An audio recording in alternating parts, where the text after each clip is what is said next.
इसी सूबे का आईजी कह रहा था इस केस को दफन करते हैं, इसमें बात करने को कुछ नहीं रहा है। आज अदालतें कह रही हैं कि केस चलेगा, चालान का ऑर्डर सही मंजूर हुआ है कि अस्सलाम वालेकुम, मैं हूं ज़ुएब जेजा।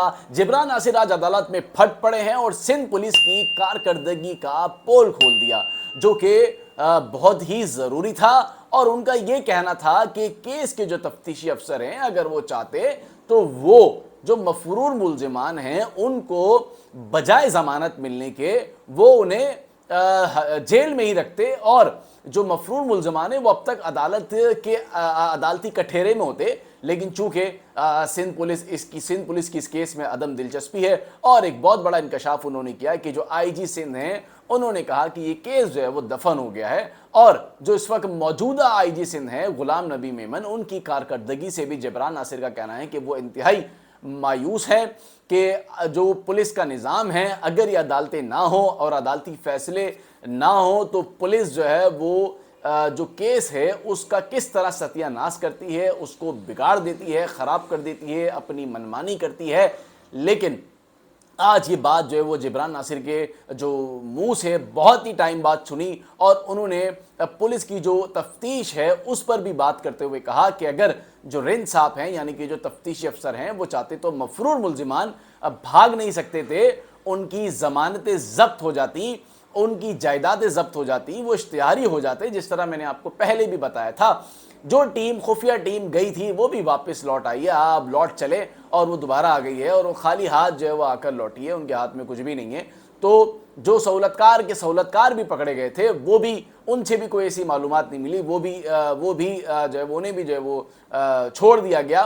तो अब टीम आ गई है और जिब्रान नासिर ने इंतहाई अहम इंकशाफात किए हैं, और जिब्रान नासिर की जो इंकशाफात हैं उससे मैं भी जो है वो इत्तफाक करता हूँ कि अगर पुलिस जो है वो पहले रोज़ से इसमें अपनी कारकर्दगी दिखाती तो ये केस आज जिस नौयत पे आकर खड़ा हुआ है इस नौयत पे नहीं होता। लेकिन सबसे पहले जिब्रान नासिर ने क्या बात की है वो आप सुन लें, फिर उसके बाद थोड़ी सी मैं भी आपको सिंध पुलिस के हवाले से बताऊँगा कि इस केस में कहाँ कहाँ उनकी जो है वो गलतियां थी जो उन्होंने इब्तदाई तौर पर की थी। लेकिन सबसे पहले जिब्रान नासिर की ये बात सुन ले जो उन्होंने कोर्ट के बाहर मीडिया से की है। रिमांड स्टेज के ऊपर डिस्चार्ज हुए थे, उनको फारिग कर दिया था। आज आप कह रहे हैं वो मफरूर है। इसी सूबे का आईजी कह रहा था इस केस को दफन करते हैं, इसमें बात करने को कुछ नहीं रहा है। आज अदालतें कह रही हैं कि केस चलेगा, चालान का ऑर्डर सही मंजूर हुआ है। कि तमाम जो ऑर्डर्स आते हैं ये याद दिलाते हैं सिंध पुलिस को उनकी खामियां, उनकी गलतियां, उनकी कोताहियां, उनकी लापरवाहियां, उनकी जल्दबाजी, उनकी उजलत पसंदी, उनकी गफलत जो उन्होंने इस केस में बरती है।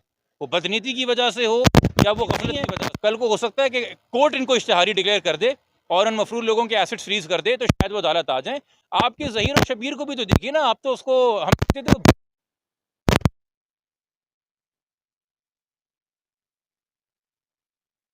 थी, तो वो तो अपनी मर्जी से जो 2 बार बगैर बेल के आया है तो उसको छोड़ के भी आई है पुलिस। तो उस पुलिस से आप कह रहे हैं कि मैं उम्मीद रखूं कि बाकी मफरूरों को भी गिरफ्तार करेगी, तो बेवकूफ़ी की बात होगी। हाँ, मुझे झूठा साबित कर दे उन लोगों को गिरफ्तार करके पुलिस, तो मैं उनको सलाम पेश कर दूंगा। वरना अगर आप मुझसे पूछेंगे कि मैं अपनी अकल इस्तेमाल करके उन पर भरोसा ज़ाहिर करूँ तो मुमकिन नहीं है। जनाब, जितनी भी पिटिशंस फाइल होती हैं हरासमेंट के हवाले से, उसके अंदर एक सरसरी बात या एक रवायती जुमला लिखा जाता है कि जी इनके साथ in accordance with law deal करें। आप अभी सड़क पे जा रहे हैं, अगर आप सिग्नल पर रुकेंगे और आपका चालान नहीं होगा क्योंकि आप सिग्नल पर रुके हैं, या आपने सीट बेल्ट पहनी है तो आपका चालान नहीं होगा, इससे कहते हैं इन अकॉर्डेंस विद लॉ। इसमें ये तो नहीं होगा ना कि अगर आपने सीट बेल्ट पहनी है तो पीछे जो है वो 4 ट्रैफिक वार्डन जो है सार्जेंट गाड़ी लेके चलना शुरू हो जाएंगे, प्रोटोकॉल देना शुरू हो जाएंगे। तो इन अकॉर्डेंस विद लॉ के ये मायने कि 10-10, 12-12 लोगों के सिविल वर्दी में और नॉर्मल वर्दी में आप प्रोटोकॉल दें, ये मेलाफाइडे है पुलिस की।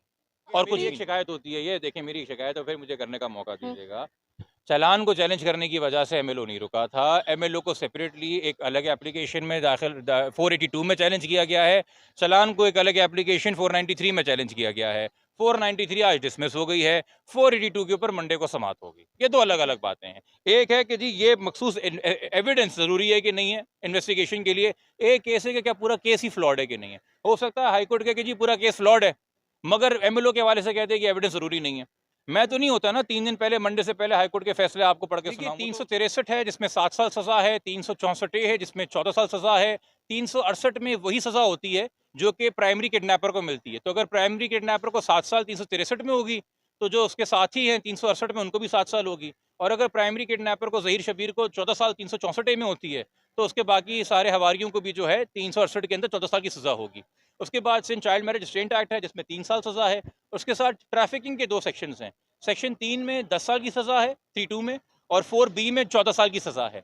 तो ये सेक्शन मजीद इसके अंदर लगे हुए हैं। नहीं, देखिए वो तो हमने कैंसिलेशन वैसे ही हमारा स्टांस से हमने करनी है, बट बात इतनी सी जी, आपको अदालत और कानून टाइम देता है ना, लिमिटेशन पीरियड होती है। आपके पास 30 दिन का टाइम होता है, या 20 दिन का टाइम होता है, 25 दिन का टाइम होता है। तो स्ट्रेटेजिकली कुछ आप फैसले करते हैं, कब आपने कैंसिलेशन फाइल करनी है, कब आपने चैलेंज करना है, कब आपने नहीं करना। तो इंशाल्लाह उसमें भी आपको कम से कम ये खबर कि हम फाइल कर रहे हैं कंफर्मेशन मिल जाएगी जब होगी। अच्छा, जब नहीं ले रहे हैं। देखिए, मैंने अभी बार-बार हर बात में इसका जवाब देता हूँ कि वालिदैन से ज़्यादा बच्ची से मिलने से कोई बेचैन नहीं हो सकता। अगर वालिदैन किसी वजह से सब्र-शुक्र किए हुए हैं, तो उसकी कोई ना कोई वजह होगी। आप इस बात पे क्यों नहीं ध्यान देते? एक माँ है सगी, एक सगा बाप है, यकीनी तौर के ऊपर, और कुछ चीज़ें जो कानूनी स्ट्रैटेजीज़ होती हैं, मैं लोगों के शक-ओ-शुबात या लोगों को इत्मीनान देने के लिए अपने क्लाइंट के इंटरेस्ट के खिलाफ जाके मीडिया पे वो बातें नहीं कर सकता। हो सकता है कुछ बातें या कुछ चीज़ें ऑलरेडी हों जो आपके इल्म में ना हो, मगर वक्त के साथ आ जाए। हमने तो केस अदालत में लड़ना है ना, फिर उसके ऊपर बाकी रिपोर्टिंग है। बट वो चीज़ भी मैं आपको इतना इंश्योर कर सकता हूँ कि बच्ची की कस्टडी हो या बच्ची से मिलना हो, या बच्ची का वेलफेयर हो, उसके हवाले से भी कोई भी अदालती फोरम जो है वो खाली नहीं छोड़ा जा रहा, और इंशाल्लाह वहाँ पे भी आपको बहुत जल्द एक अच्छी खबर मिलेगी। गिरफ्तारी करने का तो इम्कान पे मैं ही कोई उम्मीद नहीं है, चूँकि मैं सिंध पुलिस से बिल्कुल मायूस हूँ इस केस में। मेरी ग़ुलाम नबी मेमन साहब से कोई भी उम्मीद इस केस में नहीं है, मैं बरमला कह रहा हूँ। मेरी अदालतों से इस केस पे उम्मीद है। तो ये जाके 512 के अंदर उन मफरूर मुलज़िमों को गिरफ़्तार करेंगे, ये हमारे जो आईयू हैं रिंद साहब, ये कार्रवाई करेंगे। मुझे ज़रा भी एतमाद इन पे नहीं है, ज़रा भी भरोसा इस हवाले से नहीं है। इन्होंने करना होता है कि बहुत पहले कर चुके होते। इन मफरूर मुलज़िमों में से कई सारे मुलज़िम ऐसे हैं जो इसी सिंध पुलिस की हरकतों की वजह से रिमांड स्टेज के ऊपर डिस्चार्ज हुए थे। उनको फ़ारिग कर दिया था। आज आप कह रहे हैं वो मफरूर है। इसी सूबे का आईजी कह रहा था इस केस को दफन करते हैं, इसमें बात करने को कुछ नहीं रहा है। आज अदालतें कह रही हैं कि केस चलेगा, चालान का ऑर्डर सही मंजूर हुआ है। कि तमाम जो ऑर्डर्स आते हैं, ये याद दिलाते हैं सिंध पुलिस को उनकी खामियां, उनकी गलतियां, उनकी कोताहियां, उनकी लापरवाहियां, उनकी जल्दबाजी, उनकी उजलत पसंदी, उनकी गफलत जो उन्होंने इस केस में बरती है। जी देखिए, जिब्रान नासिर की बात से मैं तो इत्तेफाक करता हूं जो जिब्रान नासिर ने बताया। और देखिए केस को किस तरह से ख़राब किया गया। पहले ये कहा गया केस के अंदर के एक स्कूल को सामने लाया गया और रिपोर्ट बनाई गई, जो जिसमें ये कहा गया कि भाई रिपोर्ट में स्कूल वाले कह रहे हैं कि इस बच्ची ने जो है वो स्कूल छोड़ दिया था और वालिदैन ने स्कूल छुड़वा दिया था। फिर एक सीसीटीवी को पुलिस ने ऑन कर लिया जिसमें यह बताया गया कि ये लड़की है जो कि खुद अपनी मर्जी से गाड़ी में बैठकर जा रही है। और फिर आप ये देखें, सिंध पुलिस है, कराची पुलिस है, कोई मजाक नहीं है, कोई हम बनाना रिपब्लिक में नहीं रहते। बड़ी अजीब व गरीब सी बात है। फिर आकर वालिदैन को बताना पड़ा कि भाई ये बच्ची हमारी नहीं है, बल्कि मोहल्ले में कोने पे जो है वो कोने पर रहने वाली ये बच्ची है जो कि स्कूल की वैन थी जिसमें ये जा रही थी। तब जाके पता चला नहीं जी ये उनकी बेटी नहीं है। तो ये देखें जो रिपोर्ट मुरतब की गई जिसमें ये लिखा गया कि लड़की खुद अपनी मर्जी से गई है।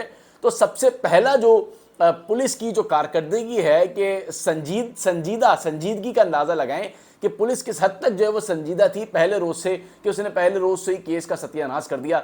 फिर ये कहना शुरू कर दिया कि जब हमने मोहल्ले से बयानात लिए तो पता चला कि वालिद जो है वो बेटी पर जो है वो तशद्दुद करता था और आए रोज़ इनके झगड़े रहते थे, और बेटी जो है वो स्कूल नहीं जाती थी, बेटी को घर में बंद कर दिया था। फिर बाद में जो है वो मेहदी काज़मी ने बताया कि भाई कोरोना के दिन थे, हमने जो है वो स्कूल जो है वो कोरोना के दिन में बहुत सारे जो है वो माँ बाप ने बच्चों को स्कूल से निकाल दिया क्योंकि फीसें जो है वो स्कूल वाले जो है वो सिर्फ ले रहे थे, बाकी कोई ऐसा काम नहीं कर रहे थे। तो सारे माँ बाप ने जो है वो घर में बच्चों को बना दिया। तो कड़ियाँ जोड़े आप एक के साथ तो आपको पुलिस की कारकर्दगी का अंदाज़ा हो जाएगा। ये तो मैंने आपको बिल्कुल इब्तदाई चीज़ें बताई, इस पर भी हम किसी दिन बात करेंगे कि कौन कौन सी पुलिस की कारकर्दगी हैं जो पुलिस ने पहली रोज़ से जो है वो केस को ख़राब कर दिया। फिर एक पहला तफ्तीशी अफसर जो इस केस में सही काम कर रहा था, आपने उसको हटाकर एक शौकत शाहानी नाम के जो है वो तफ्तीशी अफसर को एक केस लाकर जो है वो थमा दिया। और ये वो शौकत शाहानी है जो पहले ही जो है वो एक कत्ल के अंदर, एक तफ्तीश के अंदर जो है वो नामजद थे और कई अरसे जो है वो डिसमिस फ्रॉम सर्विस रहे, यानी कि उनकी जो नौकरी से बर्खास्त रहे। फिर दोबारा जो है वो बहाल होकर फिर आकर वो जो है वो AVCC में लग गया, और AVCC में लगने के बाद आपने उनको इतना बड़ा हाई प्रोफाइल केस जो है वो लाकर पकड़ा दिया। तो फिर उन्होंने केस के साथ क्या करना था आप खुद अंदाज़ा लगाएं। इरशाद रांझानी का जो केस था, उस केस में जो है उनको नामजद किया गया था शौकत शाहानी को। फिर उनकी जानिब से एक गैर संजीदा बयान देना कि जो फाइल थी वो बारिश में बह गई। ये किस किस्म की जो है वो पुलिस है? लगता है आपको ये बातें सुन के ये पुलिस है, एक संजीदा पुलिस है? मुझे मतलब मैं तो बड़ा इस पुलिस से जो है वो मायूस हूँ, इस पुलिस के निज़ाम से, इस पुलिस के रवैये से। तो बाकी लोगों का क्या हाल होगा? और जिब्रान नासिर जो आज फट पड़े हैं, उनकी बातों से मैं तो बहुत इत्तफाक करता हूँ। मुझे नहीं पता आप लोग उनकी बातों से इत्तफाक जो है वो करते हैं या नहीं करते।